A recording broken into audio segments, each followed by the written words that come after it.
Good morning. কেমন আছেন আপনারা সবাই? আশা করি ভালো আছেন। আমিও ভালো আছি। আজকের শিল্পকথার তথ্য ক্লাসে আপনাদেরকে জানাচ্ছি আন্তরিক শুভেচ্ছা। আজকের ক্লাস টপিক হচ্ছে আমাদের রং এবং জল রং নিয়ে। ঠিক আছে, মূলত রঙের বিষয়টাকে একটু ফোকাস করব যেহেতু এটার পরীক্ষা রয়েছে আজকে রাতে। তো আপনারা সবাই ক্লাসে জয়েন হবেন। আমি একটু ক্লাসের লিঙ্কটা শেয়ার করি।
জি, ভালো আছি। আশা করি আপনারা ভালো আছেন। দেশের বিভিন্ন জেলা থেকে যারা আমার ক্লাস করছেন সবাইকে জানাচ্ছি আবারও আমাদের তথ্য ক্লাসে শুভেচ্ছা শিল্পকথার পক্ষ থেকে।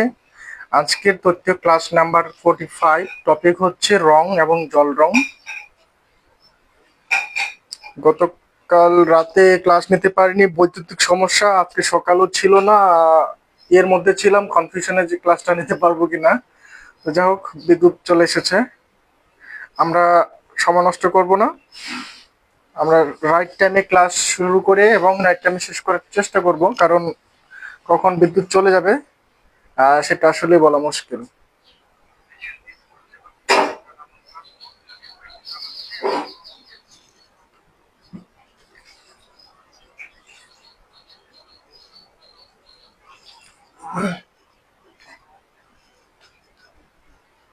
তাহলে আজকে আমাদের ক্লাসটা হলো রঙের উপরে।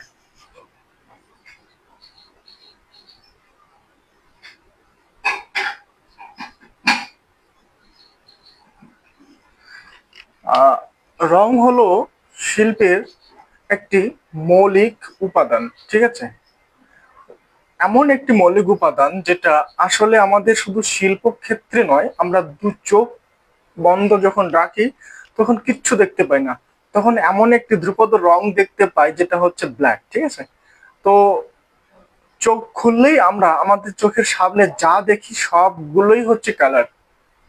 প্রত্যেকটার সাথেই কালার রয়েছে। তো চোখ বন্ধ করলে আমরা অন্ধকার দেখি এবং চোখ খুললে আমাদের আশেপাশে যা তাকিয়ে দেখি, প্রত্যেকটা থেকে আমাদের চোখের মধ্যে যে অনুভূতি, মস্তিষ্ক আমাদের যে অনুভূতি দেয় সেগুলোই হচ্ছে আমরা কালারের অনুভূতিগুলো হচ্ছে ফার্স্ট পাই। আপনি আপনার চারপাশে তাকিয়ে দেখেন যে আপনার দেওয়ালের কালারটি কি রকম, আপনার নিজের যে পোশাক সে পোশাকের কালারটা কি রকম। এই হচ্ছে রং, যেটার সাথে আপনার চোখ বন্ধ করা এবং চোখ খোলার সম্পর্ক। এবং আপনার রুমের লাইটটি অফ করে দিলে আপনি অন্ধকার দেখতে পাচ্ছেন, বা আপনার রুমের কালার গুলো এক ধরনের একটা শ্যাডো চলে আসতেছে কালারের মধ্যে। লাল কালারটা যেটা টকটকে লাল ছিল সেটা একটু মেরুন কালার বা ডার্ক রেড হয়ে গেল লাইট অফ করার ফলে। এটা হচ্ছে লাইটের ইফেক্ট। সুতরাং আমরা চোখ আর লাইট বা আলোর সম্পর্ক পেলাম। এখন এই চোখ এবং আপনার আলোর যে সম্পর্ক, এর সাথে আপনার শরীরের একটি গুরুত্বপূর্ণ অঙ্গ, সেটা হচ্ছে আপনার ব্রেন বা মস্তিষ্ক। এটার একটা খুব ভালো রিলেশন রয়েছে বলেই আপনি সম্ভবত এই আলোগুলোকে দেখতে পান। ঠিক আছে, তাহলে আলো বিষয়টা আহ আমাদের রঙের সাথে ওতপ্রোতভাবে জড়িত। ঠিক আছে, তাহলে আমরা এই রং জিনিসটাকে আসলে বুঝতে গেলে আমাদের বুঝতে হবে আগে সানলাইট। এই লাইট যখন একটি কোনো বস্তুর উপরে পড়ছে, সেখান থেকে এই লাইট রিফ্লেকশন হয়ে আপনার চোখের মধ্যে যাচ্ছে। এই চোখ থেকে সিগন্যাল আপনার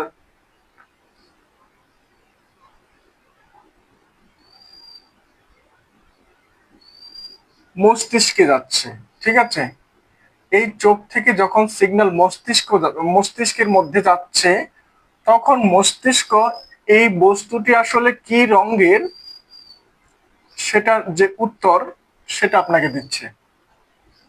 তাহলে এটা হলো 1 নাম্বার, এটা 2 নাম্বার এবং এটা 3 নাম্বার।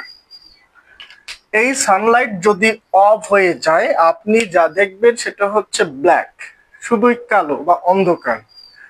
আর সানলাইট যখনই চালু হলো, তখনই আপনি যা দেখছেন সেটা হচ্ছে যে যে বস্তু থেকে যে যে কম্পাঙ্কের বা তরঙ্গ দৈর্ঘ্যের যে আলোগুলো আপনার চোখের মধ্য দিয়ে মস্তিষ্কে প্রেরণ হচ্ছে, এবং মস্তিষ্ক সেই বস্তুটির আসলে কি ধরনের কম্পাঙ্ক রিসিভ করতেছে সেটার উপর ডিপেন্ড করে ওই বস্তুটির রংটি আপনি দেখতে পাচ্ছেন। সুতরাং এখানে সাইন্টিফিক একটি কম্পাঙ্ক বা হার্স কম্পাঙ্কের একক বলে।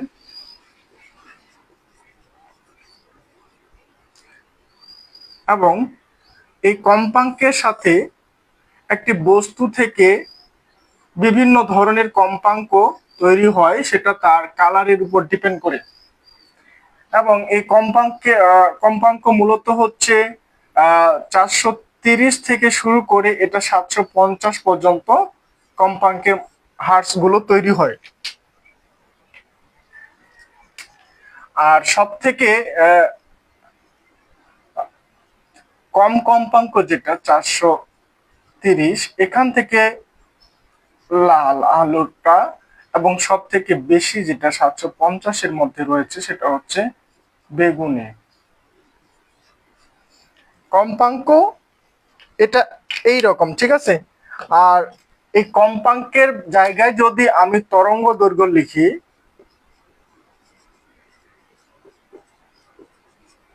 তখন হচ্ছে উল্টো হবে। তরঙ্গ দৈর্ঘ্যের বেলায় 750টা হচ্ছে লাল, সবচেয়ে বেশি তরঙ্গ দৈর্ঘ্য যেটা সেটা হবে লাল। আর 430 বা 450 যেটা সেটা হচ্ছে বেগুনি কালার। সুতরাং তরঙ্গ দৈর্ঘ্যের বেলায় হচ্ছে সবচেয়ে বেশি তরঙ্গ দৈর্ঘ্য যেটা আলোর, যে আলোটি, সেটা হচ্ছে লাল কালার। লাল কালার আমাদেরকে দেখায়, বা ওই বস্তু থেকে আমরা লাল রংটা দেখি। আর সবচেয়ে কম তরঙ্গ দৈর্ঘ্যের যেটা, সেটা থেকে আমরা বেগুনি রংটা দেখি। আর কম্পাঙ্কের বেলাটা হচ্ছে এটার উল্টোটা, ঠিক আছে? যদি কম্পাঙ্কের হিসাব থাকে তখন হবে এটা। কম্পাঙ্কের বেলা 430 থেকে যেটা আমরা দেখি 450 বা 470 পর্যন্ত, সেটা হচ্ছে লাল কালার। আর 750 বা 750 থেকে যেটা দেখি কম্পাঙ্কের মধ্যে, সেটা হচ্ছে বেগুনি কালার। তাহলে এই সূর্যের সাথে রঙের একটা যে সম্পর্ক, সেটা হচ্ছে তার তরঙ্গ দৈর্ঘ্য বা কম্পাঙ্কের উপর বেস করে আমরা বিভিন্ন কম্পাঙ্কের রেঞ্জের মধ্যে বিভিন্ন কালার গুলো দেখে থাকি। তবে সব থেকে গুরুত্বপূর্ণ যে দুটি বিষয় এখানে প্রশ্ন হতে পারে, সেটা হচ্ছে যে সব থেকে কম কম্পাঙ্কের যেটা সেটা লাল আলো, সব থেকে বেশি কম্পাঙ্ক সেটা 750 থেকে সেটা হচ্ছে বেগুনি আলো। আর যদি আপনাকে তরঙ্গ দৈর্ঘ্য দিয়ে বলা হয়, তাহলে আপনি বলবেন যে সবচেয়ে বেশি তরঙ্গ দৈর্ঘ্যের যেটা সেটা 750 যেটা তরঙ্গ দৈর্ঘ্য রয়েছে, এটা প্রায় উল্টো রকম, ঠিক আছে? উল্টো। তো সেটা হচ্ছে আপনি লাল আলো দেখবেন, যেটা হচ্ছে 450 থেকে 430 থেকে 750-এর মধ্যে, সেটা হচ্ছে বেগুনি আলোর জন্য দেখবেন।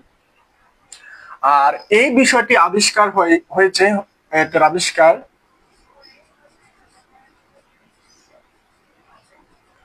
এই যে আলোর সাথে এর সম্পর্ক, বস্তুর বস্তুর রঙের সাথে আলোর যে সম্পর্ক, এটা আবিষ্কার হয়েছিল হচ্ছে 1672 সালে। এটা আবিষ্কারক হচ্ছে নিউটন, আইজাক নিউটন।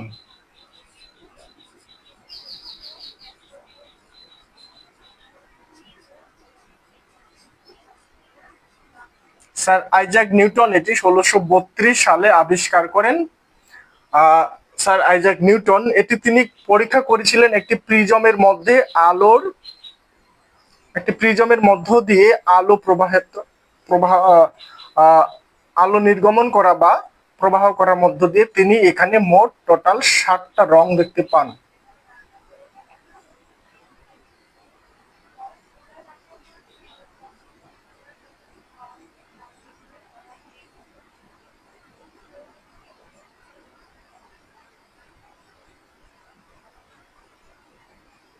এটা বৈজ্ঞানিক ভাবে কালার কি, কালার সেন্সটা আসলে কি সেটাই প্রমাণ করে সাইন্টিফিকলি।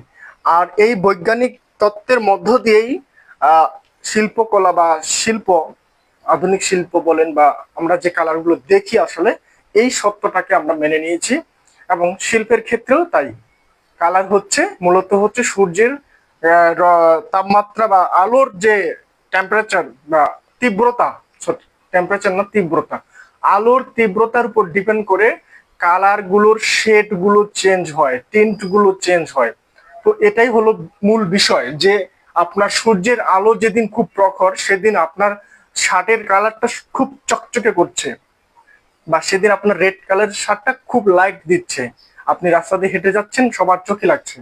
যেদিন একটু আকাশ মেঘলা মেঘলা বা সন্ধ্যা হয়ে আসছে এই সময় আপনার ওই রেড কালারের শার্টটা ওই দুপুরের চকচকে রোদের মতো আর লাইট দিচ্ছে না, তাহলে আপনার ওই রেড কালারের শার্টটা এক সময় খুবই চকচকে রেড, যেটা লাইট রেড, আবার এক এক সময় একটু ডার্ক রেড, একটু বা এটাকে বলে একটু শেডিং আসতেছে, একটু ধূসর রেড লাগতেছে। এটার কারণটা হচ্ছে আলোর তীব্রতার উপরে।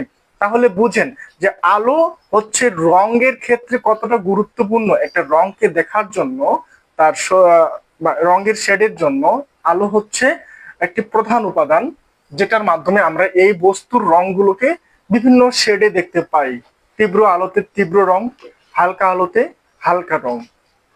সুতরাং রং আসলে মূলত হচ্ছে একটি বস্তু থেকে বিভিন্ন কম্পাঙ্কের বা তরঙ্গ দৈর্ঘ্যের আহ, যে কম্পাঙ্কে বা তরঙ্গ দৈর্ঘ্যে ওই বস্তু থেকে নির্গত কম্পাঙ্ক আমাদের চোখের মধ্যে পৌঁছায়, এবং আমাদের চোখ সেই বস্তুটি থেকে যে কম্পাঙ্কের আলো তার চোখে যাচ্ছে বা আমাদের চোখে আসছে সেই বস্তুটির ওই কম্পাঙ্কের উপর বেস করে আমরা সেই কালার গুলোকে দেখে থাকি। আর ছবির ক্ষেত্রে রং হচ্ছে একটি অন্যতম গুরুত্বপূর্ণ চিত্রের বা ছবির মৌলিক উপাদান। ঠিক আছে,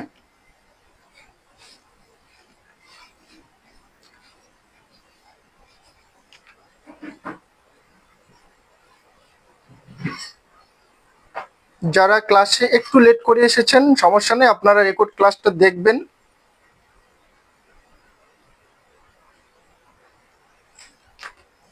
তাহলে এই হলো মূলত রং।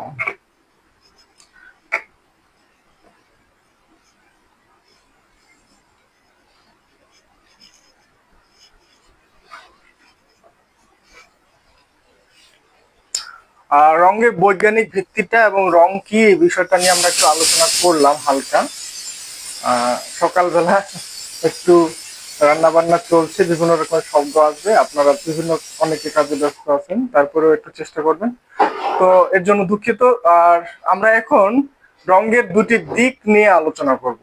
রং বেসিক্যালি হচ্ছে আমরা আধুনিক যুগে এসে আমরা আহ দুই ধরনের কালারের সাথে আমরা পরিচিত। একটা হচ্ছে স্ক্রিন কালার, যেটাকে আমি বলি সচরাচর স্ক্রিন কালার। আপনারা আপনাদের সামনে থাকা ফোনে বা ল্যাপটপের এলইডি তে আমাকে যেভাবে যে কালারে দেখছেন সেটা হচ্ছে স্ক্রিন কালার। তো এটা হচ্ছে লাইট কালার, এটাকে বলা হয়। আর একটা হচ্ছে পিগমেন্ট কালার, অর্থাৎ শিল্পীরা যে কালার গুলো যে ম্যাটেরিয়ালস, র ম্যাটেরিয়ালস গুলো যেমন ওয়াটার কালার, তেল রং, অ্যাক্রিলিক রং, এই যে কালার গুলো আমরা পিগমেন্ট হিসেবে পাই, এটা হচ্ছে এক ধরনের কালার। তাহলে রঙের দুটি দিক হচ্ছে,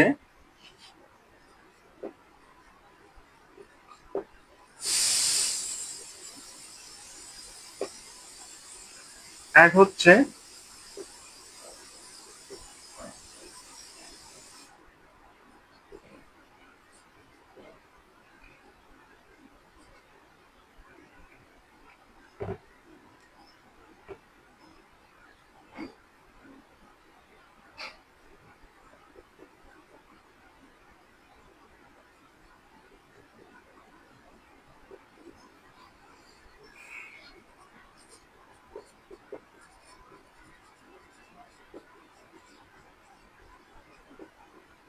একটি হচ্ছে স্ক্রিন কালার, অর্থাৎ এখানে আপনি যা দেখছেন সবগুলো হচ্ছে এলইডি মোবাইল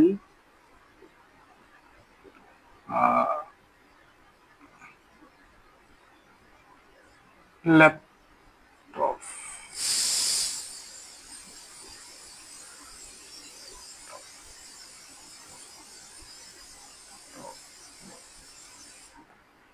তো এই যে আপনার সামনে থাকা ল্যাপটপ, মোবাইল ফোন অথবা আপনার পিসিতে আপনি আমাকে বা আপনারা যে কালারগুলো দেখে থাকেন, এই কালারগুলো হচ্ছে লাইট কালার বা স্ক্রিন কালার বলা হয়, ঠিক আছে? তো এই কালারের যে ইয়াটা সেটাকে হচ্ছে RGB বলা হয়। এখানে মূলত হচ্ছে মৌলিক রংটা একটা হচ্ছে লাইট কালার, একটা হচ্ছে পিগমেন্ট কালার, ঠিক আছে? এখানকার রঙের রেশিওটা হচ্ছে RGB, অর্থাৎ R for red, G for green, আর B ফর ব্লু। এখানে এই তিনটাকে বলা হয় স্ক্রিনের ক্ষেত্রে, লাইট কালারের ক্ষেত্রে এই তিনটাকে বলা হচ্ছে মৌলিক রং। এই তিনটা কালার মিক্সিং এর মাধ্যমে এখানে বাকি যে কালার গুলো আসে সেই কালার গুলো তৈরি হয়ে থাকে। তাহলে স্ক্রিন কালারের ক্ষেত্রে মৌলিক রঙের যে ক্রমিকটা সেটা হচ্ছে RGB, রেড, গ্রিন, ব্লু।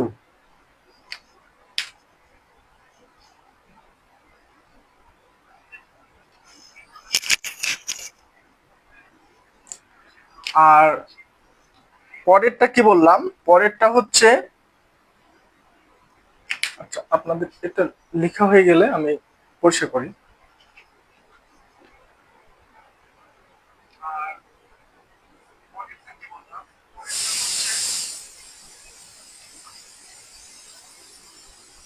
আর আরেকটি দিক হলো পিগমেন্ট কালার, ঠিক আছে? পিগমেন্ট কালারে, পিগমেন্ট কালারটা হচ্ছে সরাসরি জল রং, তেল রং, অ্যাক্রিলিক রং, এগুলো। দুই নাম্বারটা হচ্ছে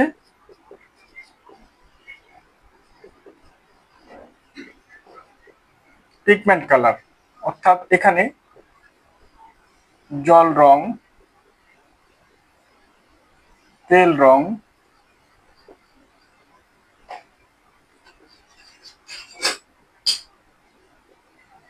অ্যাক্রিলিক রং ইত্যাদি। অর্থাৎ আমরা যে কালারগুলো হাত দিয়ে ছুঁয়ে দেখতে পারি, যে কালারগুলো ব্রাশ তুলির সাহায্যে আমরা ক্যানভাসে ফুটিয়ে তুলি, কাপড়ে ফুটিয়ে তুলি, সেটা হচ্ছে পিগমেন্ট রং।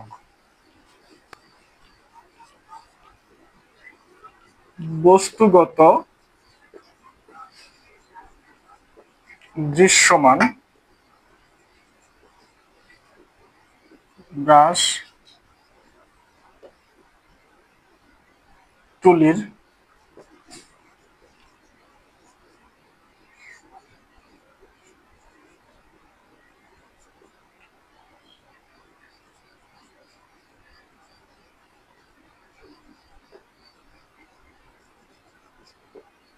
সহজ কথায় দৃশ্যমান এবং বস্তুগত যে কালারগুলো আমরা ব্রাশ এবং তুলির সাহায্যে ক্যানভাসে ছবি আঁকার জন্য ব্যবহার করি সেগুলো হচ্ছে পিগমেন্ট কালার।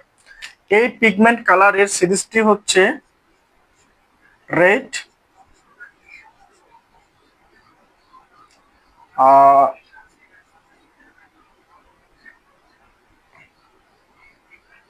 ওয়াই বলি আগে, ওয়াই হচ্ছে ইয়েলো, আর আরেকটি হলো বি ফর ব্লু। এই তিনটিকে বলা হয় মৌলিক রং। আমাদের মূল আলোচনার বিষয় হচ্ছে এটা। তাহলে এটাকে বলা হচ্ছে RYB। এই তিনটি হচ্ছে মৌলিক রং। আমরা এইগুলোর ভিতরে ঢোকার চেষ্টা করব। আমরা এখন শিল্পের রং, আমরা যে রং ইউজ করে থাকি আসলে চারু ও কারুকলার সাথে যে রঙের সম্পর্ক, সেই রং এবং এর কম্বিনেশন, এর গ্রেড, এর হচ্ছে বৈশিষ্ট্য, এর শ্রেণীবিভাগ, এই বিষয়গুলোকে আমরা আলোচনার মধ্যে নিয়ে আসবো। এখন আপনারা এই জিনিসটাকে বোঝার চেষ্টা করবেন।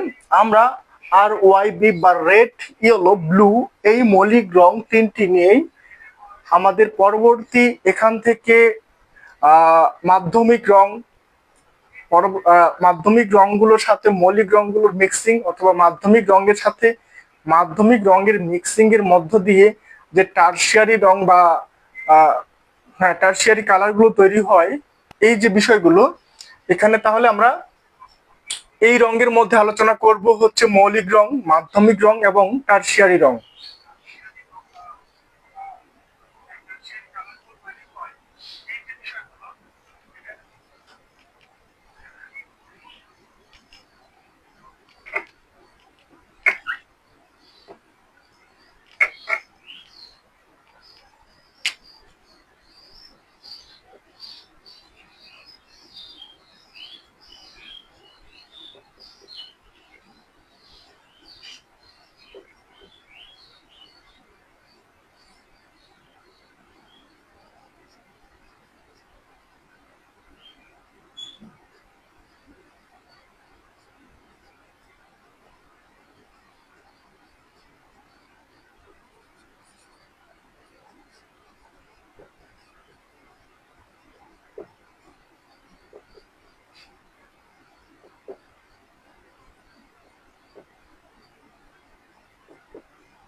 তাহলে আমাদের মৌলিক রংগুলো হচ্ছে এই তিনটি, রেড, ইয়েলো, ব্লু।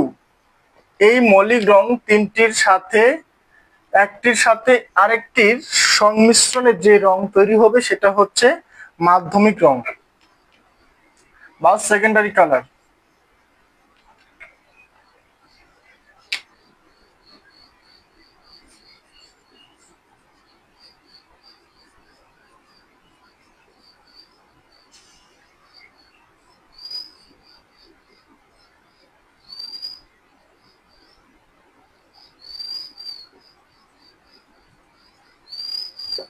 এইটা হলো, এটা হচ্ছে মৌলিক রং,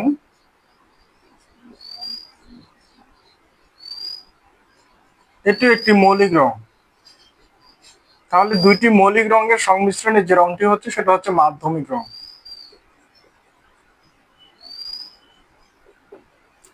এবং এই মাধ্যমিক রং পরবর্তীতে অরেঞ্জ এবং অন্য আরেকটি মাধ্যমিক রং অথবা একটি মৌলিক রঙের সাথে মিক্সড হয়ে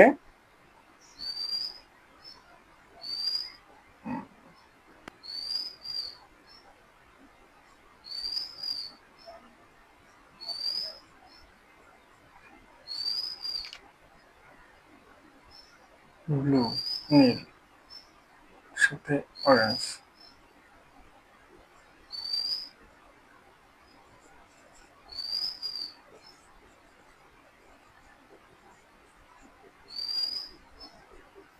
এই যে একটি মাধ্যমিক রং এবং আরেকটি মৌলিক রঙের সাথে যে রং তৈরি হবে সেটা হচ্ছে টারশিয়ারি রং। ঠিক আছে, সুতরাং একটি মৌলিক রং আরেকটি মৌলিক রঙের সাথে মিক্সড করে মাধ্যমিক রং, মাধ্যমিক রংগুলো মৌলিক রঙের সাথে অথবা মাধ্যমিক রংগুলো মাধ্যমিক রঙের সাথে মিক্সড হয়ে যে কালারগুলো তৈরি হবে, থার্ড তৃতীয় নাম্বারে গিয়ে যে কালারগুলো তৈরি হচ্ছে সেগুলো হচ্ছে টারশিয়ারি রং। এইভাবে একটি রং আরেকটি রঙের সাথে মিক্সড হয়ে বিভিন্ন রকমের গ্রেড বা বিভিন্ন রকমের কালার, আর এটা অবশ্যই কালারের পরিমাণের উপর নির্ভর করবে। ঠিক আছে, আপনি যদি রেডের পরিমাণটা বেশি দেন, হলুদের পরিমাণটা কম দেন, তাহলে এই অরেঞ্জটা একটু বেশি রেডিশ অরেঞ্জ হবে, অর্থাৎ লালচে লালচে অরেঞ্জ হবে। যদি এখানে ইয়েলোর পরিমাণটা বেশি দেন, রেড একটু খুবই কম দেন, তাহলে যে অরেঞ্জটা তৈরি হবে এটা হলদে হলদে একটা ভাব আসবে। তাহলে এটা নির্ভর করতেছে হচ্ছে রং, শুধু রং দিলে হবে না, সমপরিমাণ রং দিলে একটা মাধ্যমিক বা একটা মিডিয়াম কোয়ালিটির কালার অরেঞ্জ কালার আসবে। আর এখানে ইয়েলোর কালার পরিমাণটা বেশি দিলে সেটা একটু বেশি ইয়েলো ইয়েলো করবে এই অরেঞ্জটা। এইরকম বিভিন্ন গ্রেডের কালার তৈরি হবে। সুতরাং আমরা মনে রাখবো সব থেকে গুরুত্বপূর্ণ বিষয় হচ্ছে এখানে এই বিষয়টা। এবং কালার সিরিজের এই যে আমাদের বইয়ের মধ্যে যেটা দেওয়া রয়েছে, কালার সিরিজগুলোর যে কোন রঙের সাথে কোন রং মিশালে কি রং তৈরি হয়, সেই বিষয়টাই হচ্ছে এখানে সব থেকে গুরুত্বপূর্ণ বিষয়। আমরা এই কালারের যে মিক্সিংটা, এখানে আমাদের বইয়ে আপনারা বই খুললে দেখতে পাবেন যে 14 নম্বর পেজে নিচের দিকে যে মৌলিক রঙগুলোর মিক্সিং এর মাধ্যমে যে মাধ্যমিক রঙগুলো তৈরি হয়েছে এবং পরবর্তীতে মাধ্যমিক রঙের সাথে মৌলিক রং মিক্সড হয়ে যে কালারগুলো তৈরি হয়েছে সেগুলো হচ্ছে টারশিয়ারি কালার।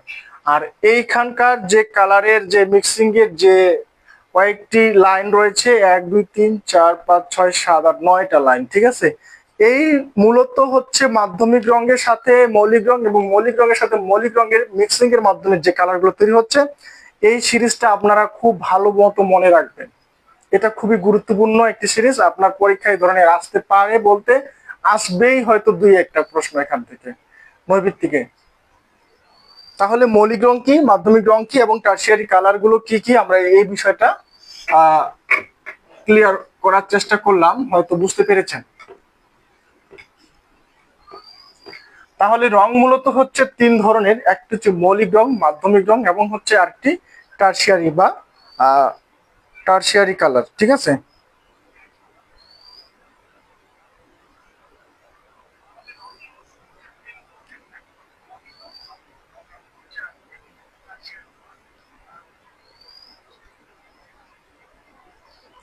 এখন আমরা রঙের 3টি গুরুত্বপূর্ণ বৈশিষ্ট্য নিয়ে আলোচনা করব। রঙের 3টি গুরুত্বপূর্ণ বৈশিষ্ট্য বা 3টি গুণ যদি বলি, একটি হচ্ছে হুই, আরেকটি হচ্ছে ভ্যালু, আরেকটি হচ্ছে ইন্টেন্সিটি। কোথায় রাখলাম?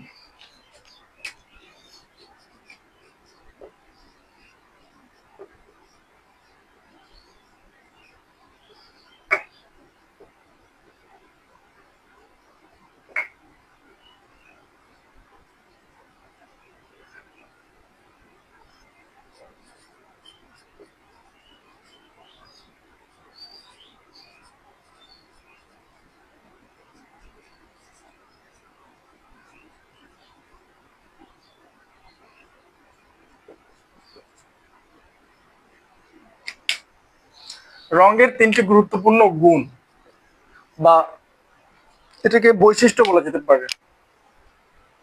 এটা হচ্ছে হুই, আরেকটি হচ্ছে ভ্যালু এবং আরেকটি হচ্ছে ইন্টেন্সিটি, ঠিক আছে। হুইটা কি?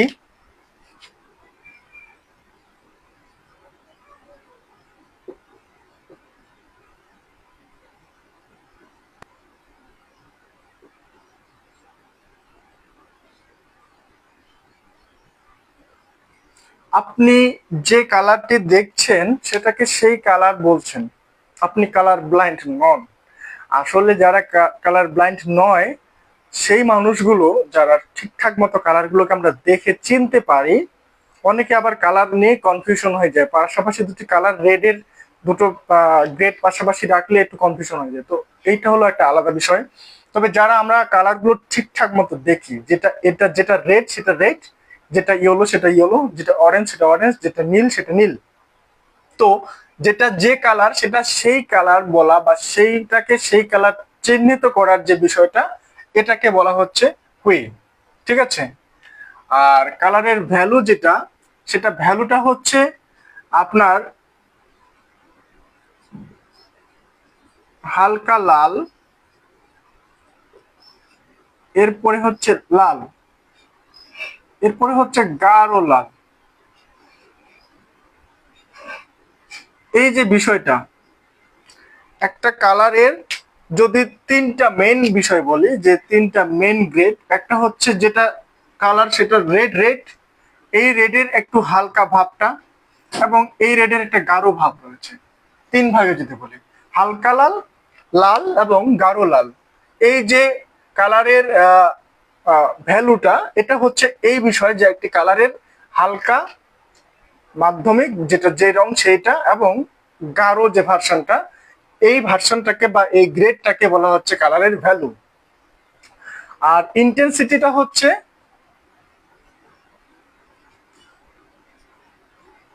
একটি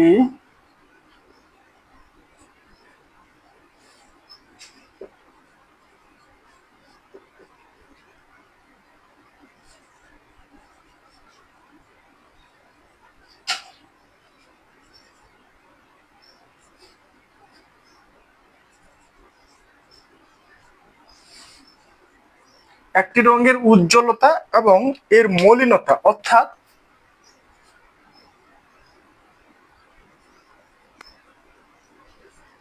লাল,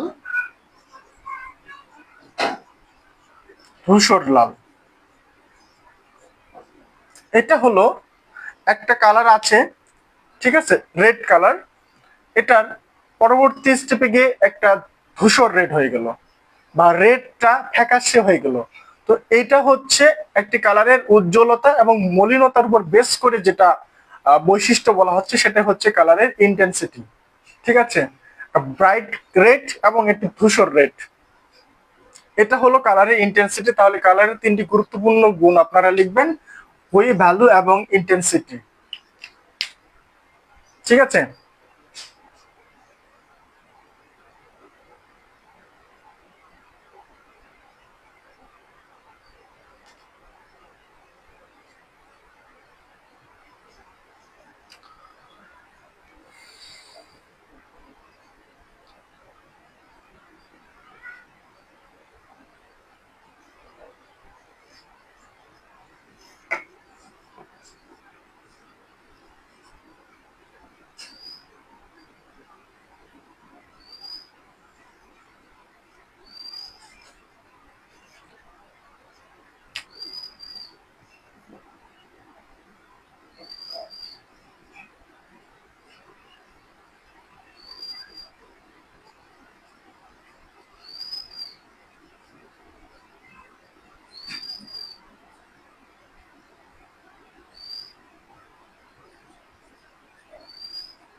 রঙের টিন্ট কি, শেড কি এবং টোন কি, এটা হচ্ছে একটি গুরুত্বপূর্ণ বিষয়। আপনাদের প্রশ্ন এবং রেসপন্স আশা করছি।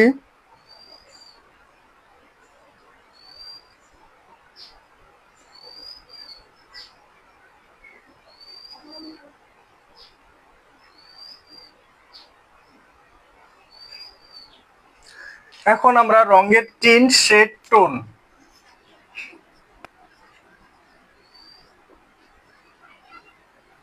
এই বিষয়টা নিয়ে আলোচনা করব। আসলে রঙের টিন্ট কি, শেড কি এবং টোন কি। রঙের টিন্ট হচ্ছে লাল প্লাস সাদা রং, এটা হচ্ছে রঙের টিন্ট। এই যে এখন এই একবারে সাদাটে বা হালকা লাল,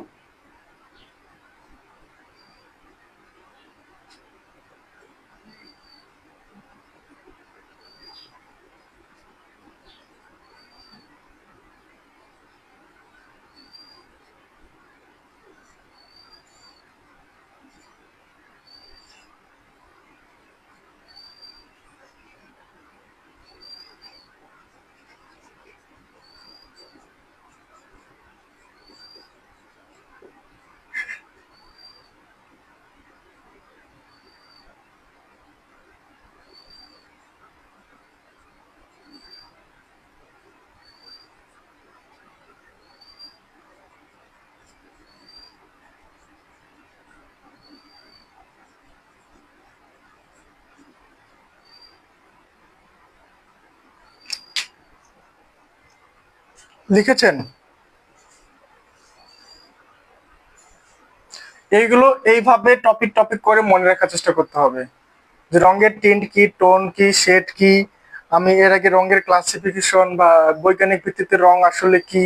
ঠিক আছে, রং হচ্ছে মূলত তিন প্রকার: মৌলিক রং, মাধ্যমিক রং এবং টারশিয়ারি কালার।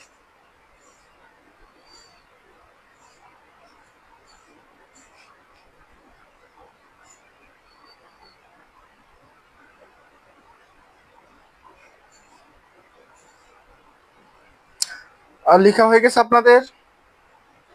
এখন আপনাদের সামনে বলি যে আসলে টিন্ট কি, শেড কি এবং টোন কি। টিন্ট হচ্ছে কোনো রঙের সাথে, একটা উদাহরণস্বরূপ লাল রং লিখেছি, কোন রঙের সাথে সাদা রং। ঠিক আছে, কোন রঙের সাথেই সাদা রং মেশালে সেই রংটা কি হয়, একটু লাইট কালার হয়ে যায়, ওই রঙের বৈশিষ্ট্যটা একটু হালকা হয়ে যায়। বেগুনির সাথে সাদা মেশাবেন, দেখবেন যে একটু হালকা পার্পেল পার্পেল হয়ে যাবে, আর একটু হালকা হয়ে যাবে ওই কালারটা। আপনি যে কালারের সাথেই সাদা মেশান, তারপরে যে কালারটা তৈরি হবে সেটাকে রঙের টিন্ট বলা হয়, সেটাকেই রঙের টিন্ট বলা হয়। আর কোন কালারের সাথে যখন কালো মেশাবেন তখন এটার কালারটা গাঢ় হয়ে যাবে। ঠিক আছে, আপনি লালের সাথে কালো মেশান, এই লালটা গাঢ় লাল হয়ে যাবে, একটু একটু করে কালো মেশাতে হয়। আপনি ব্লুর সাথে কালো মেশান, ব্লুটা কালো কালো ভাব হয়ে যাবে, নীলটা নীলটা একদম কালচে কালচে নীল হয়ে যাবে। ঠিক আছে, তো আপনি যে কালারের সাথেই কালো মেশান, তার ফলে যে কালারটি তৈরি হবে সেটা অবশ্যই গাঢ় কালার হবে, ওই কালারের গাঢ় ভার্সন হবে, এবং এটাকে কালারের শেড বলা হয়, শেডিং বলা হয়। আমরা যে শেডিং বলি সেই শেডিং, অর্থাৎ কোন রঙের সাথে কালো মেশালে যে কালার তৈরি হয় অবশ্যই সেটা গাঢ় বৈশিষ্ট্যটা ধারণ করবে, ওই কালারের গাঢ় ভার্সনটা ধারণ করবে, আর সেটাকে বলা হচ্ছে কালারের শেড। তাহলে কালারের টিন্ট হচ্ছে সাদা মেশালে, আর কালারের শেড হচ্ছে কালো মেশালে। আর কালারের টোন, যেটা টোনের বিষয়টা হচ্ছে আপনি কোন রঙের সাথে ধূসর মেশালে যে ফ্যাকাশে মলিন ভাবটা আসবে ওই রঙের মধ্যে, একবারে ম্যারমেরে একটা ভাব আসবে, একটা ফ্যাকাশে ফ্যাকাশে ভাব আসবে। হ্যাঁ, একবারে লাইট নয়, একটু চোখে লাগবে কম, এই ধরনের কালারটা আসবে, সেটাকে বলা হচ্ছে কালারের টোন। তাহলে কালারের টোন হচ্ছে কোন রঙের সাথে আপনি যখন ধূসরটা মেশাচ্ছেন বা গ্রে মেশাচ্ছেন, এটাকে গ্রে বলা হয় বা ধূসর বলা হয়, তখন সে যে কালারটি আপনাকে দিচ্ছে সেই বিষয়টাকে বলা হচ্ছে কালারের টোন। আর শেড বিষয়টা হচ্ছে আপনি যখন কালো মেশাচ্ছেন, আর টিনটা হচ্ছে আপনি যখন সাদা মেশাচ্ছেন। কোন রঙের সাথে সাদা কালার মেশালে যে রং হয় সেটাকে কালারের টিন্ট বলে, কালো মেশালে শেড বলে, এবং টোন হচ্ছে যখন ধূসর মেশাচ্ছেন তখন সেটাকে টোন বলে। তাহলে এই বিষয়টা গুরুত্বপূর্ণ যে কালারের টিন্ট কি, কালারের শেড কি, কালারের টোন কি। আশা করি বুঝতে পেরেছেন। তাহলে কালারের টিন্ট, শেড, টোন এই শব্দগুলো রঙের সাথে জড়িত, আমাদের এই বিষয়গুলো আসলে জানতে হবে। ঠিক আছে, এগুলো আপনার মৌখিক প্রশ্ন হতে পারে, নৈর্ব্যক্তিকও থাকতে পারে। সো এই বিষয়গুলো আমাদের না জানলে আসলে কালার সম্পর্কে হঠাৎ করে কেউ প্রশ্ন করলে আপনারা সেটার উত্তর হয়তো বা দিতে গিয়ে একটু থেমে যেতে পারেন।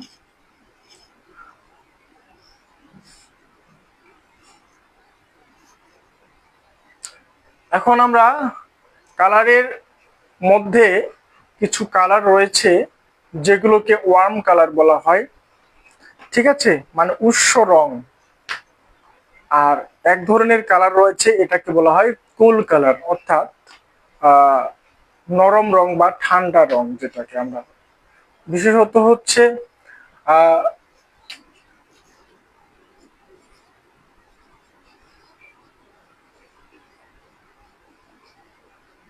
ওয়ার্ম কালার, আরেকটি হচ্ছে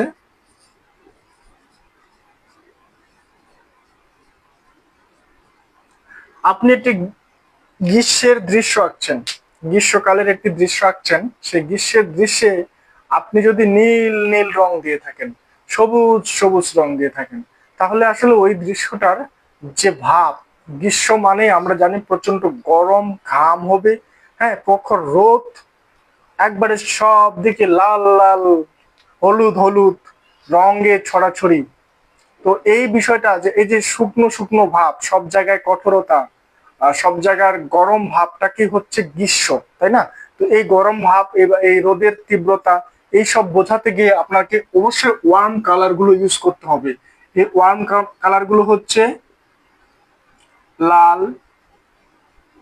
কমলা এবং হলুদ। এই উৎস রঙগুলো ব্যবহার করে আপনি একটি দৃশ্যের, একটি ছবির তীব্রতা, উষ্ণতা, প্রখরতা, এই যে বিষয়গুলো, এইগুলো প্রকাশ করতে পারেন কেবলমাত্র ওয়ার্ম কালার গুলো দিয়ে। এই কালারটাকে বলা হচ্ছে ওয়ার্ম কালার। নেক্সট যে কালারটা আসে সেটা হচ্ছে শীতল কালার বা নরম, তুলনামূলক ঠান্ডা, বা এটাকে এই জন্য কুল কালার বলা হয়। যে কালার গুলো দেখলে আমাদের ভিতরে এক ধরনের শীতলতা অনুভব হয়, মন শান্ত হয়ে যায়, একটু স্নিগ্ধতা আসে। এই কালার গুলো হচ্ছে কুল কালার। এই কুল কালার গুলো হচ্ছে নীল রং। আকাশের নীল রঙের দিকে তাকিয়ে থাকেন এখন, মাঝে মধ্যে নীল রং দেখা যায় আকাশে প্রচুর ভাবে, এটা আরো কিছুদিন পর বেশি দেখা যাবে। নীল, সবুজ, হ্যাঁ, চতুর্দিকে সবুজ পরিবেশ। এই সময়ে আপনি সিলেটে গেছেন, তো সিলেটের চতুর্পাশে পাহাড়গুলো বৃষ্টির পানিতে, পাহাড়ের যে জঙ্গলি ঝাড়ঝোপ গাছগুলো রয়েছে খুব সুন্দর সবুজ হয়ে বেড়ে উঠেছে। তো এই সবুজ পাতা লিকলিক করছে, চতুর্দিকে একদম মোলায়েম সফট একটা সবুজের ভাব, আপনার দেখে খুব ভালো লাগছে। তো এই বিষয়টা হচ্ছে সেই কালার, যে কালারগুলো আপনার মনের ভিতরে শান্ত, সমাহিত, নরম কিছু ফিলিংস নিয়ে আসবে। আপনাকে দীর্ঘক্ষণ একদিকে তাকিয়ে থাকার মতো সক্ষমতা দিবে। আপনি দীর্ঘক্ষণ এই কালার গুলো থেকে তাকিয়ে থাকতে পারবেন, আকাশের নীলের দিকে অনেকক্ষণ তাকিয়ে থাকতে পারবেন। কিন্তু তুলনামূলক একটা রেড কালারের ট্রেনের একটা হচ্ছে, এটা কি বলে, আহ আমরা দূর থেকে যে কালারটা দেখি, যেটা রেড কালার, সেটা হচ্ছে আপনার একটা স্পট লাইট বা একটা রেড কালারের একটা বাতি, আপনি দীর্ঘক্ষণ সেটার মধ্যে তাকিয়ে থাকতে পারবেন, আপনার চোখ লেগে যাবে। তো এই কালার গুলো হচ্ছে সেই কালার যেগুলো মানুষ দীর্ঘক্ষণ তাকিয়ে থাকতে পারে, এবং এগুলো আমাদের মনের ভিতরে একটা শান্ত, একটা স্নিগ্ধতা ভাব নিয়ে আসে। নীল, সবুজ এবং বেগুনি কালার, ঠিক আছে? এগুলো হচ্ছে কুল কালার, নীল, সবুজ, বেগুনি, এগুলো কি বলা হয় কুল কালার। আর এগুলো হচ্ছে ওয়ার্ম কালার। তাহলে কুল কালার কি, ওয়ার্ম কালার কি, আমরা এটা জানলাম। এরপরে আমরা যে বিষয়টা জানবো সেটা হচ্ছে কমপ্লিমেন্টারি কালার, ঠিক আছে? কমপ্লিমেন্টারি কালার বিষয়টা কি? কমপ্লিমেন্টারি কালার কাকে বলে?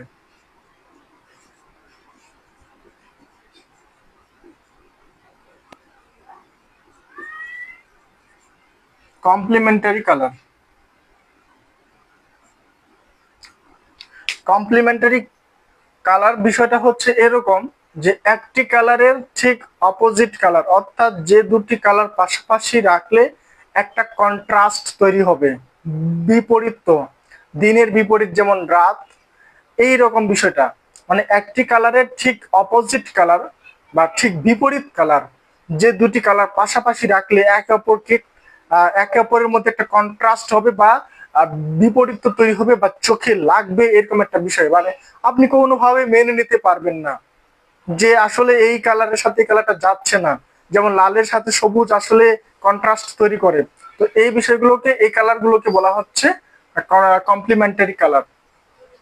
তাহলে কমপ্লিমেন্টারি কালার বিষয়টা হচ্ছে একটি কালারের ঠিক অপোজিট যে কালারটি দুটি কালারের মধ্যে বিপরীত তৈরি করে, বা বৈপরীত্য তৈরি করে, সেই বিষয়টা বা সেই দুটি কালারকে একে অপরের কমপ্লিমেন্টারি কালার বলা হয়, ঠিক আছে?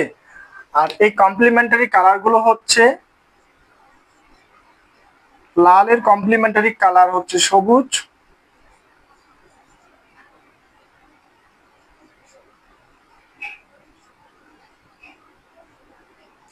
হলুদের কমপ্লিমেন্টারি কালার হচ্ছে ভায়োলেট, বেগুনি, আহ, এবং কমলা বা অরেঞ্জের কমপ্লিমেন্টারি কালার হচ্ছে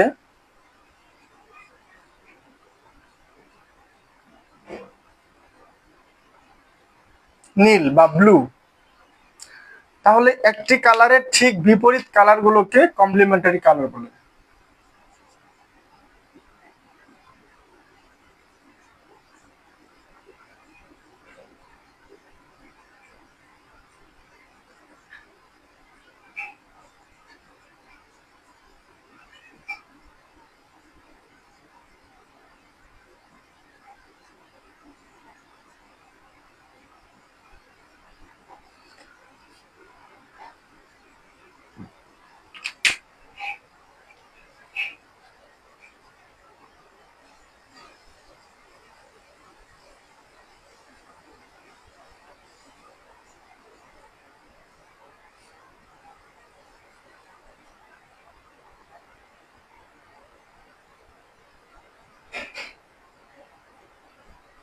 আপনারা গ্রুপে দেখি যে একে অপরের সাথে টকিং করছেন, যেটা ক্লাসে হয়। ছোট বাচ্চারা একে অপরের সাথে কথা বলে, স্যারের কথা শুনে না, স্যারের নির্দেশনাও শুনে না, তারা একে অপরের সাথে গল্প করে।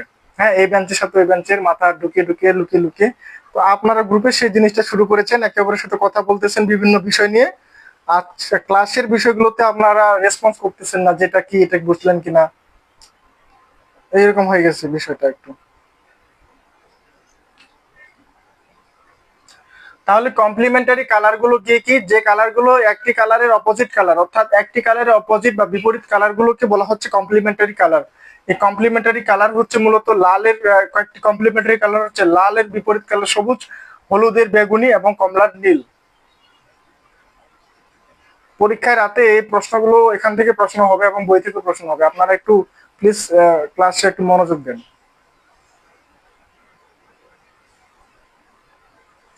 আর এই কালার গুলো একটি অপরটির একটা শক্তিশালী কন্ট্রাস্ট বা বৈপরীত্য তৈরি করে, ঠিক আছে? এগুলো একটি অপরটির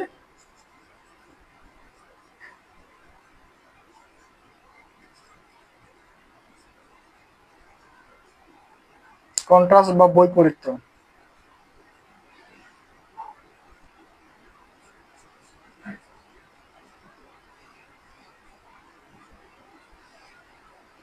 বৈপরীত্য তৈরি হয় বা তৈরি করে। তাহলে এই কমপ্লিমেন্টারি কালারের বৈশিষ্ট্যটা হচ্ছে একটি অপরটির বিপরীত কালারগুলোকে একে অপরের কমপ্লিমেন্টারি কালার বলা হয়। লালের কমপ্লিমেন্টারি সবুজ, হলুদের বেগুনি এবং কমলার হচ্ছে নীল।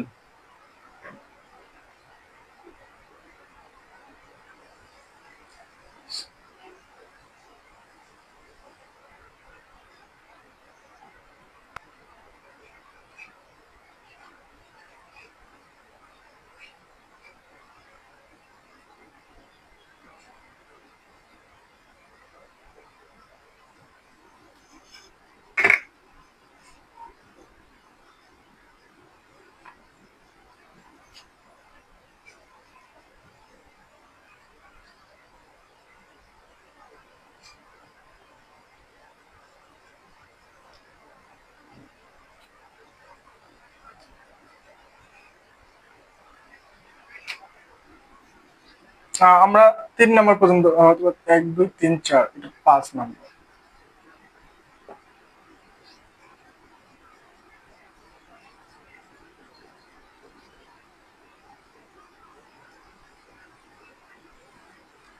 অ্যানালজিয়াস কালার গুলো হচ্ছে যে একটি কালার ক্রমিক সিরিজের মধ্যে বা একটি কালারের সার্কেলের মধ্যে যে পাশাপাশি কালার গুলো থাকে, সেই কালারের পাশাপাশি যে কালার গুলো থাকে এই কালার গুলোকে একটি অপরটির হচ্ছে অ্যানালজিয়াস কালার বলে।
এই যে বিষয়টা বুঝতে পেরেছেন, অর্থাৎ হলুদ কালার রয়েছে, এর পাশে রয়েছে হচ্ছে হালকা সবুজ টিয়ে কালার বা কচু পাতার যে রংটা, হ্যাঁ এটা, এবং তার পাশে রয়েছে হচ্ছে সবুজ কালার, এবং সবুজের পরে হচ্ছে আর একটু গাঢ় সবুজ, তারপরে হচ্ছে ফিরোজা সবুজ, তারপরে আবার হালকা নীল থেকে গাঢ় নীল। এই যে সিরিজটা রয়েছে কালারের একটা, এই কালারের সিরিজের মধ্যে আপনারা দেখবেন যে পাশাপাশি হলুদ, হলদে সবুজ বা হালকা সবুজ এবং সবুজ, আবার হলুদ যদি থাকে এর পাশে যদি থাকে হচ্ছে হালকা কমলা এবং কমলা, অর্থাৎ একটি কালারের পাশাপাশি যে রংগুলো রয়েছে কালার সিরিজে, তো এই পাশাপাশি থাকা রংগুলোকেই বলা হচ্ছে অ্যানালজিয়াস কালার।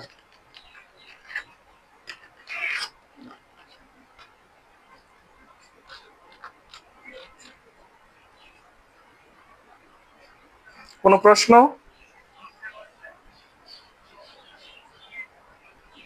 ও আচ্ছা, 4-এ হবে, তাহলে ঠিক আছে, 4 নাম্বার লিখবেন। জি, আজকে এক্সাম হবে রাতে। সেটা হচ্ছে কয়টা টপিকের উপর?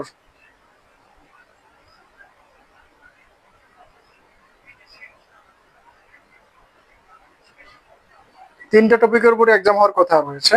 সেটা হচ্ছে আমাদের উপকরণ, মাধ্যম, কলা কৌশল যেটা ছিল টেকনিক্স, এটার উপরে। আর একটা হচ্ছে কি বিষয় পরবর্তীতে পড়িয়েছি, শিল্প কি, শিল্পের প্রকারভেদ, এবং আজকের হচ্ছে রঙের রং, শুধু রং, এটার উপরে ক্লাস হবে, ঠিক আছে? তো এটা গেল আমাদের হচ্ছে অ্যানালজিয়াস কালার বা কালার সিরিজের পাশাপাশি থাকা রংগুলো, যেমন হলুদ, হালকা সবুজ, সবুজ। আবার হলুদের পাশে যদি বলি হলুদ, হালকা কমলা, কমলা, যেটা কালার একটার সাথে একটা যাচ্ছে। তো এই বিষয়টাই হচ্ছে অ্যানালজিয়াস কালার, ঠিক আছে? এই বিষয়টাকে বলা হচ্ছে অ্যানালজিয়াস কালার, কালারের এটা একটা বৈশিষ্ট্য। 4 নাম্বার,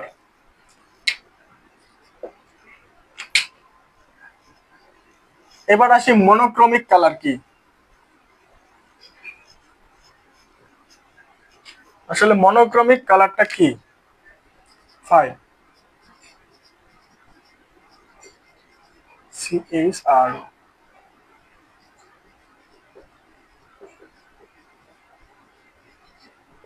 এটাকে বলা হচ্ছে মনোক্রমিক কালার।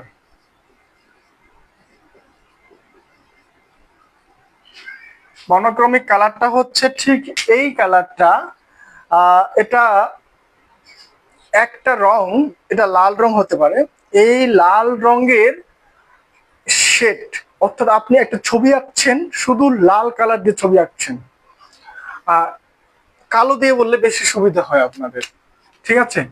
তো একটি রঙের বিভিন্ন মাত্রার প্রায় ব্যবহার হলে যে শেড তৈরি হয়, সেই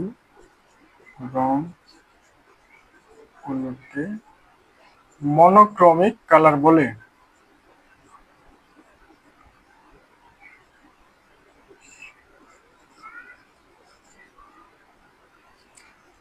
অর্থাৎ আপনার একটা ড্রয়িং এ আপনি শুধু লাল রং দিয়ে সেটা শেড করেছেন, যেখানে একটু লাইট, সেখানে সাপোজ আমি আপনাদেরকে বলি একটা টমেটো কি কালারের হয়, রেড কালারের একটা পাকা টমেটো সাপোজ, এটার উপরে আপনি লাইট শেড করছেন, তাহলে এই একই একটা টমেটো, একটা টমেটো এই নিচের দিকটা গাঢ় রেড করলেন, উপরের দিকে উঠতে উঠতে হালকা রেড করতেছেন, এখানে একটু কম কালার দিলেন, নিচের দিকটা গাঢ় করলেন, এই জায়গাটাতে একটু লাইট ফেলানোর কারণে এই জায়গাটা একবারে সাদার কাছাকাছি হালকা লাল, খুবই হালকা লাল, আর এই জায়গাগুলো একটু গাঢ় লাল। তো এই একটা কালার দিয়েই বিভিন্ন রকমের কালারের মাত্রা, অর্থাৎ কোথাও গাঢ় কোথাও হালকা, এই যে কালারের মাত্রা ব্যবহার করে আপনি এক কালারেই একটা ছবি আঁকলেন বা একটা আহ, আপনার একটা এক কালারেরই শার্ট রয়েছে, সেটা এক জায়গায় গাঢ়, নিচের দিকটা বেশি, উপরের দিকটা হালকা। তো এই যে বিষয়টা, অর্থাৎ এক কালারের ব্যবহার এবং এই কালারের শেডিং, এই কালারের বিভিন্ন মাত্রা, অর্থাৎ এই লাল কালারেরই এই জায়গাটা খুবই গাঢ় লাল, কালচে কালচে একবারে কালো মিশানোর ফলে, তো উপরে আবার আস্তে আস্তে হালকা হতে হতে এই জায়গাটা একেবারে হালকা, একেবারে হালকা বলতে খুবই একবারে হালকা সাদার মতো একবার হয়ে গেছে। আর এই জায়গাটা হচ্ছে গাঢ়, আর এই জায়গাটা হচ্ছে মাধ্যমিক, মধ্যম বা হালকা, হালকা গাঢ়।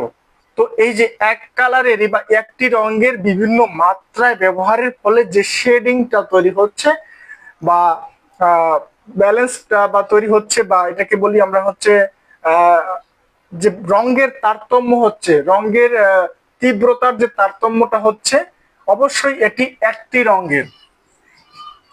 আর সেই রংগুলোকে বলা হচ্ছে মনোক্রমিক কালার, অর্থাৎ হালকা লাল,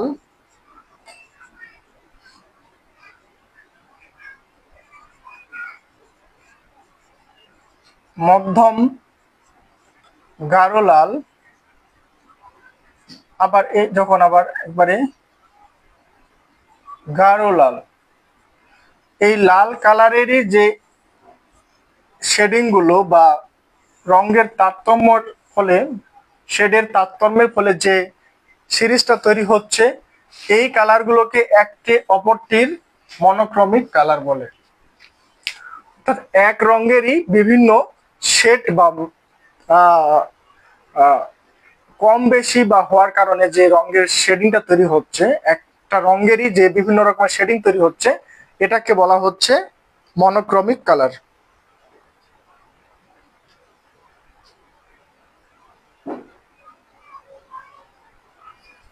ঠিক আছে, তাহলে মনোক্রমিক কালার কি এই জিনিসটা বুঝলাম, অ্যানালজিয়াস কালার বুঝলাম, কমপ্লিমেন্টারি কালার বুঝলাম, ওয়ার্ম কালার, কুল কালার, আর কি কি দেখলাম আমরা?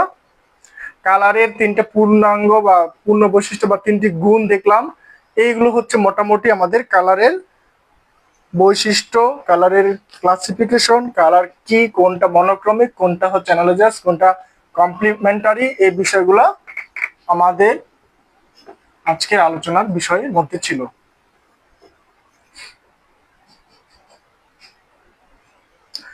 এবার আপনাদের বইয়ে যা আছে সেখান থেকে অবশ্যই দেখবেন, আমাদের রং শুধু যে আমাদের কি বলে, আমরা যা দেখি এটাই আমাদের জাস্ট একটা ছবি আঁকছি একটা কালারের, বা এই বিষয়টা শুধু নয়।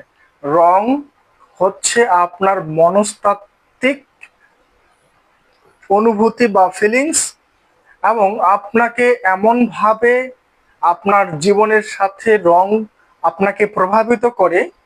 আর এই বিষয়টাই হচ্ছে রঙের মনস্তাত্ত্বিক প্রভাব বা আপনার মানসিক যে প্রভাব আপনার উপরে ফেলে রং, সেই বিষয়টাই হচ্ছে রঙের মনস্তাত্ত্বিক প্রভাব।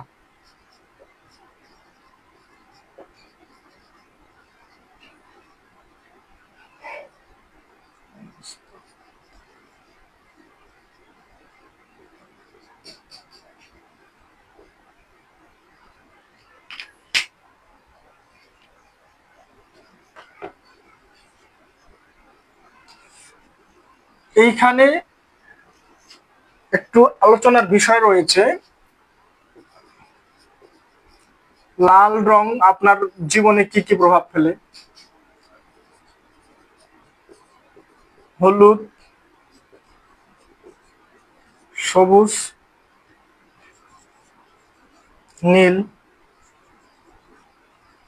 কালো, সাদা,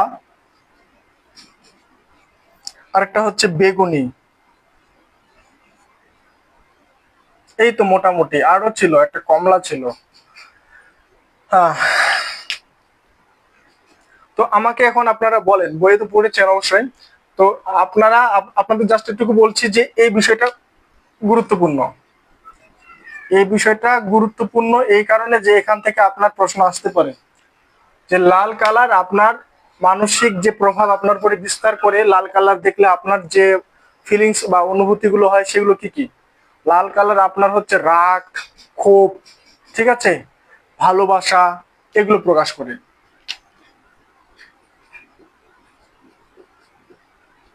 রাগ,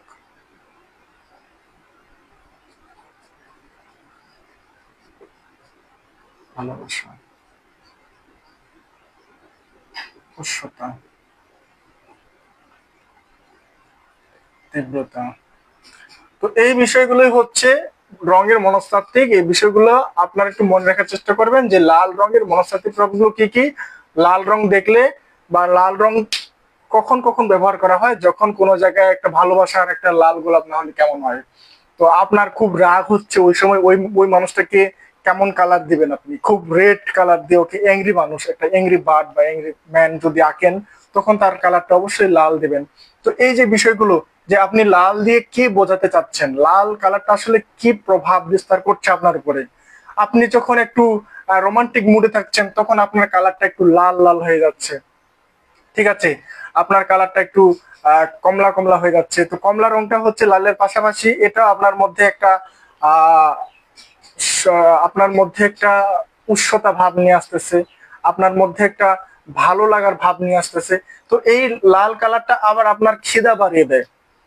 আপনারা ম্যাক্সিমাম রেস্টুরেন্টে এবং যে হোটেলগুলোতে দেখবেন যে খাবারের হোটেলগুলোতে দেখবেন যে দেওয়ালের কালারটা একটু লাল অরেঞ্জ, একটু খুবই লাল লাল ভাব, আপনার একটা গ্রিল একটা রেড কালারের। তো এইরকম বিষয়টা হচ্ছে খাবারের দোকানগুলোতে লাল রং ব্যবহার করা হয়েছে, কারণ লাল লাল কালারটা হচ্ছে আপনার খিদা বাড়িয়ে দেয়। তো এই হচ্ছে লাল রঙের ব্যবহার, এটা বইয়ে সুন্দরভাবে রয়েছে এই রংটার ব্যবহারগুলো কি কি কি কি কাজ করে। আর হলদে রংটা হচ্ছে বা হলুদ রংটা হচ্ছে আপনার মধ্যে এক ধরনের এটা সজীবতা নয়, হলুদটা মূলত হচ্ছে আহ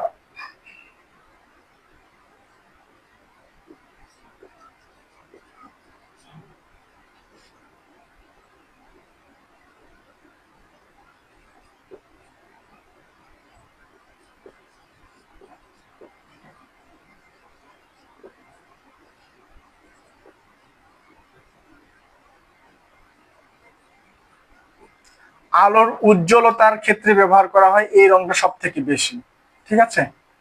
অর্থাৎ কোন জায়গাটা বেশি সজীবতা, সবুজের সব থেকে লাইট ভার্সন হচ্ছে হলুদ। অর্থাৎ কোন জায়গাটা বেশি সজীবতা, বেশি পরিষ্কার, এমনটা বোঝানোর ক্ষেত্রে হলুদ রংটা ব্যবহার করা হয়ে থাকে। আর সবুজ রংটা মূলত হচ্ছে সজীবতার ক্ষেত্রে।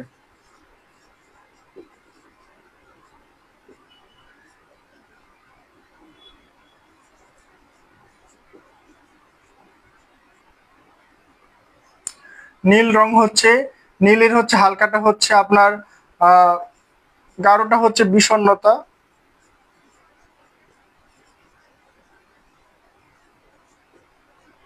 শান্তি,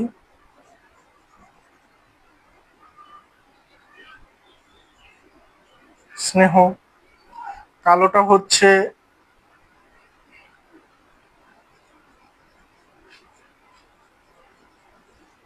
আভিজাত্য, দুঃখ, কষ্ট। সাদাটা হচ্ছে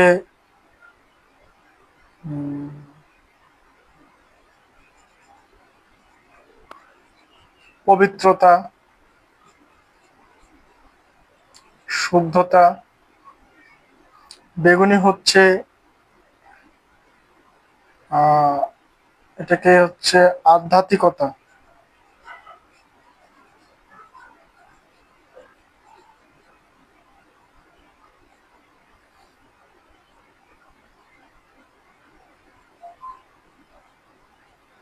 আধ্যাত্মিকতা, ধর্মীয় ভাব, এগুলো হচ্ছে বেগুনি রঙের কাজ।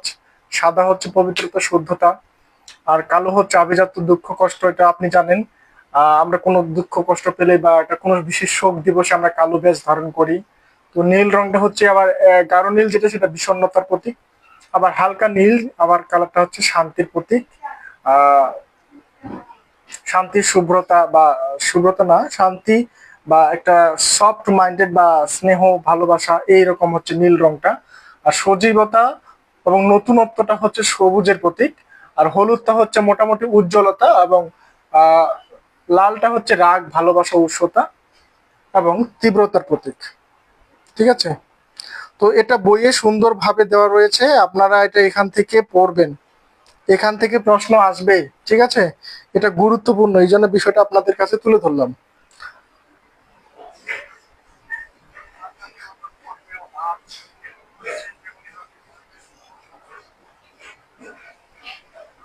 এখন একটু আমরা শিল্প আন্দোলনে কালারের প্রভাবটা আলোচনা করব, তারপরে আমরা ক্লাসটাকে সমাপ্তির দিকে নিয়ে যাব। আজকে আর মনে হয় জল রং নিয়ে ক্লাস টানতে পারবো না, কারণ জল রং নিয়ে ক্লাস করতে গেলে আরো 1 ঘন্টা লেগে যাবে। সমস্যা হলো দুটো টপিক তো, আহ শিল্প আন্দোলন ও রং।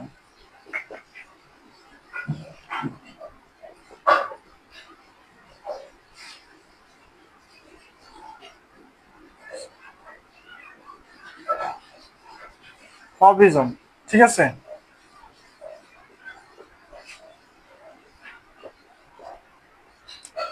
এই ফবিজম আন্দোলনের অন্যতম শিল্পী হচ্ছে অরি মাতিস।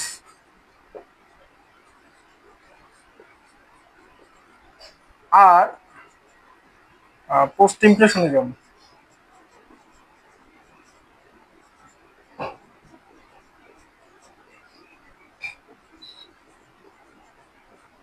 Post ইমপ্রেশনিজমের van গগ। এই যে শিল্পীরা আসলে কালারের যে একটা সঠিক ব্যবহার, কালারকে সুন্দরভাবে ব্যবহার করতে হবে, যেখানে যে কালার সেখানে সেই কালার দিতে হবে। হ্যাঁ, কালারের একটা কালারটা শুধু ক্যানভাসে এরকম করে ভ্যান গগের মতো কালার চাপিয়ে দিলে হবে না। এই যে তার হাতে একটা স্পুন আছে, স্পুন দিয়ে সে কালার জাস্ট চাপিয়ে দিল, ক্যানভাসের মধ্যে কালার গুলো উঁচু উঁচু হয়ে থাকতেছে, এই সব বিষয় আর এখানে চলবে না।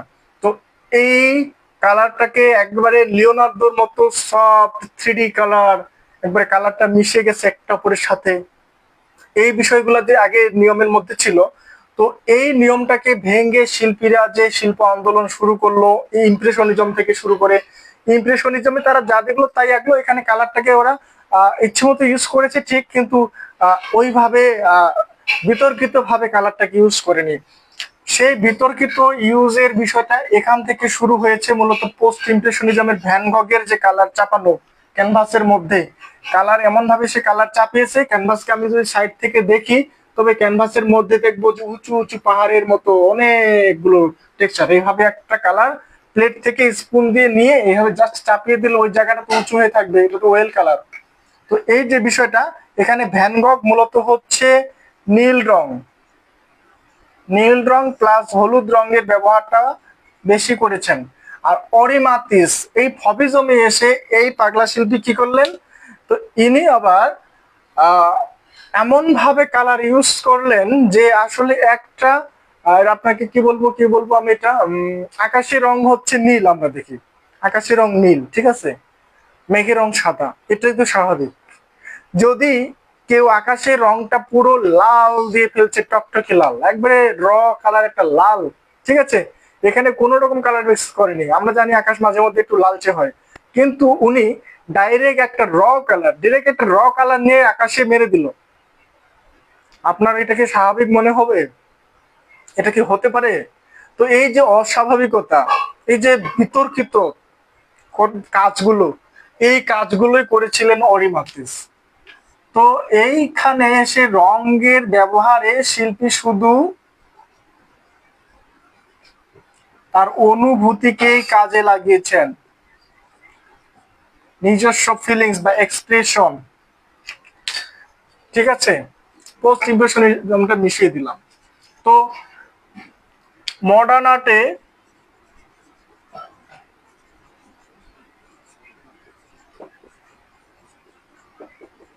রঙের বিতর্কিত ব্যবহার হয়েছিল ফবিজমে।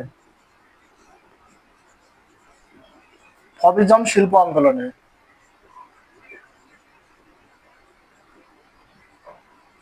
এখানে অরিমাতে যে দা ডান্স, এই আর্টওয়ার্কে পুরো ফিগার গুলো পুরো পাঁচটি ফিগার,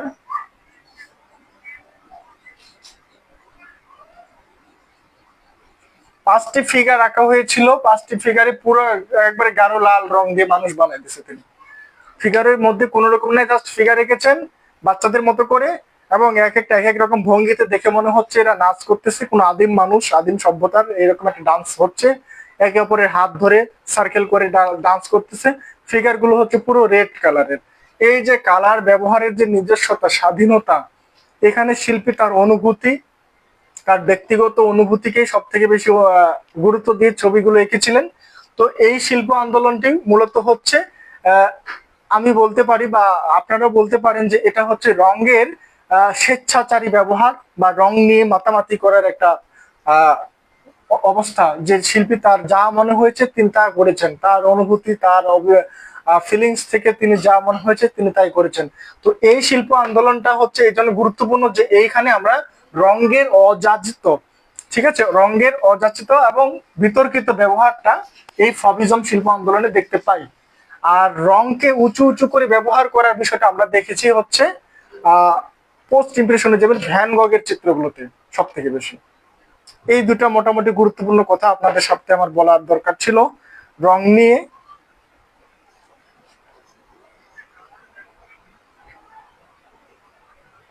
আপনাদের প্রশ্ন থাকলে বলেন আমাকে।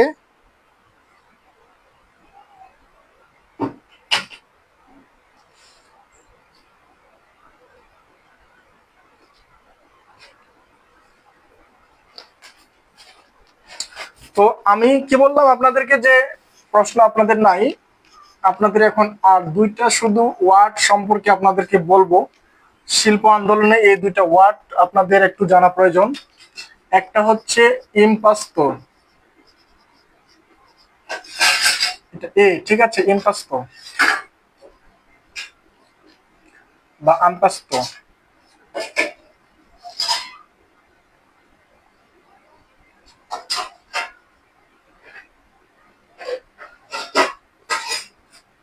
এই ইম্পাস্টোটা হচ্ছে ক্যানভাসে উঁচু রঙের স্তরকে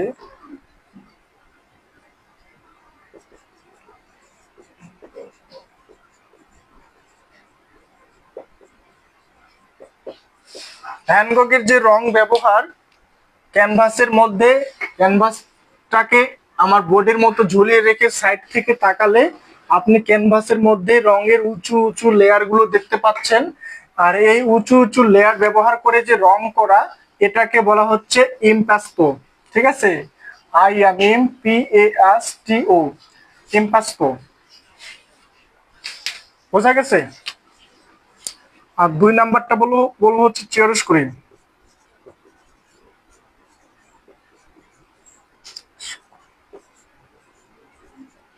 চেরস করে, ঠিক আছে, বাংলায় লিখলাম চেরস করে হচ্ছে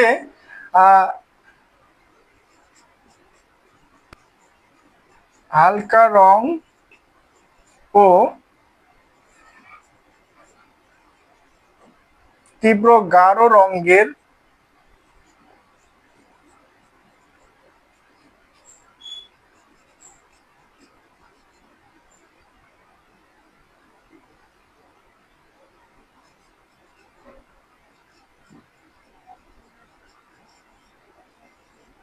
বৈপরীত্য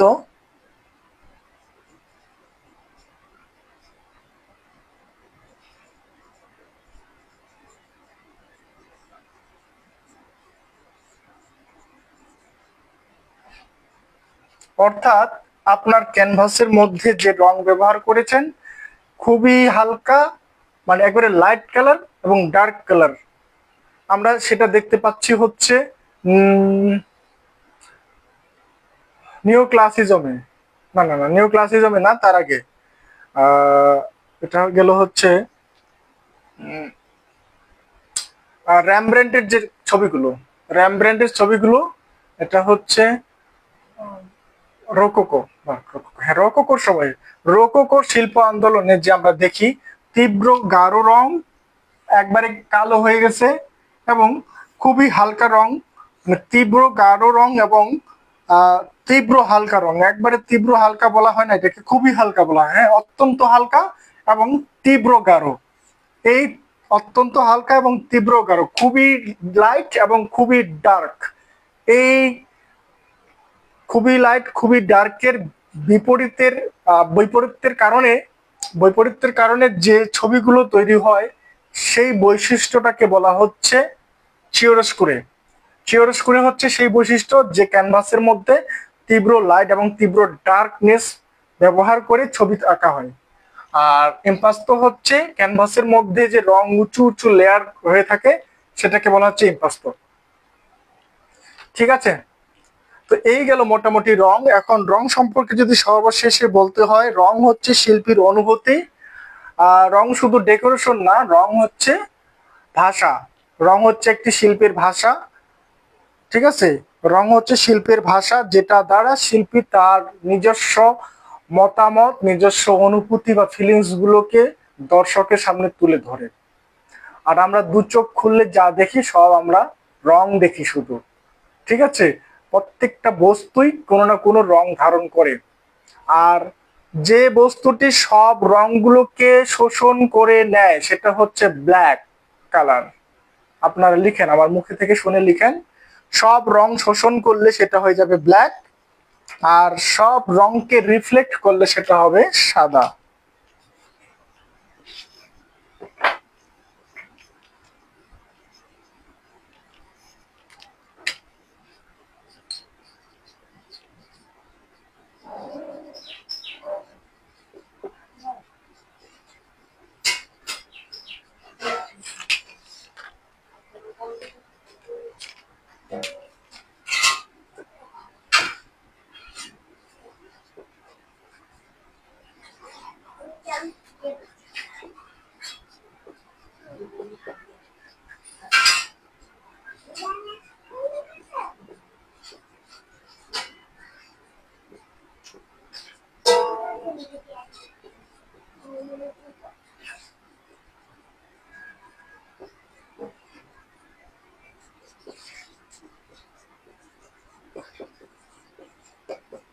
ঠিক আছে, সব রং যখন একটি বস্তু রিফ্লেক্ট করবে তখন সেটা সাদা রং হবে। এই জন্য সাদা কাগজ রোদের মধ্যে থাকলে আপনি সেই সাদা কাগজে তাকাতে পারেন না ঠিক মতো, কারণ খুব প্রচন্ড উজ্জ্বল ঝলমলে দিনে রোদের মধ্যে একটা সাদা ফটফটে কাগজ আপনার সামনে ধরা হলে আপনি সেটার মধ্যে তাকাতে পারবেন না ঠিক মতো, কারণ ওটা সব রংগুলোকে রিফ্লেক্ট করতেছে আপনার চোখের মধ্যে, যার কারণে সেটা সাদা হয়ে যায়। আর যখন কোনো বস্তু সব রংগুলোকে শোষণ করে নেয় তখন সেটা ব্ল্যাক কালার হয়ে যায়। ঠিক আছে, তখন সেটা কালো রং হয়ে যায়। তাহলে সব রং শোষণ করলে সেটা ব্ল্যাক এবং সব রংকে প্রতিফলন করলে বা রিফ্লেক্ট করলে সেটা হয়ে যায় সাদা। Now tell me what is your questions about our class. আপনাদের কোনো প্রশ্ন থাকলে বলেন।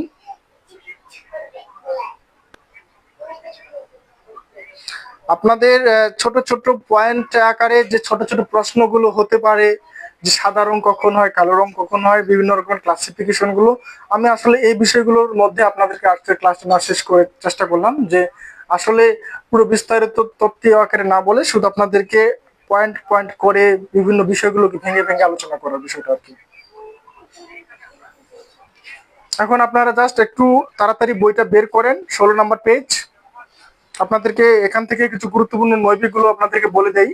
এখানে সব গুরুত্বপূর্ণ নৈবিত্তিকগুলো দেখতে পাচ্ছি, তার মধ্যে কিছু কিছু বলবো, আপনারা একটু যারা খাতা নিয়ে আছেন তারা লিখবেন। 1 নাম্বার, 4 নাম্বার, 5 নাম্বার, 16 নম্বর পেজে 1, 4, 5, 15 থেকে 21, 1, 4, 5, 15 থেকে 21, 25 থেকে 34, 25 থেকে 34 নাম্বার, 25 থেকে 34 নাম্বার। আবার 36 এবং 40, 36, 40, 42, 45 এবং 48।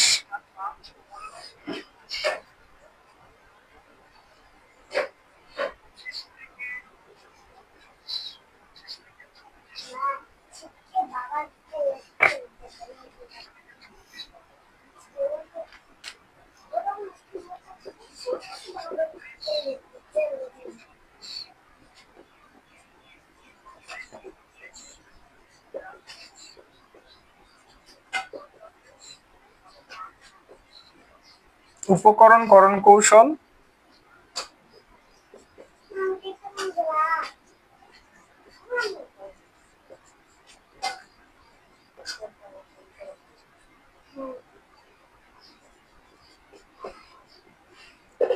এই 3টে টপিকের পরীক্ষা হবে আজকে রাতে।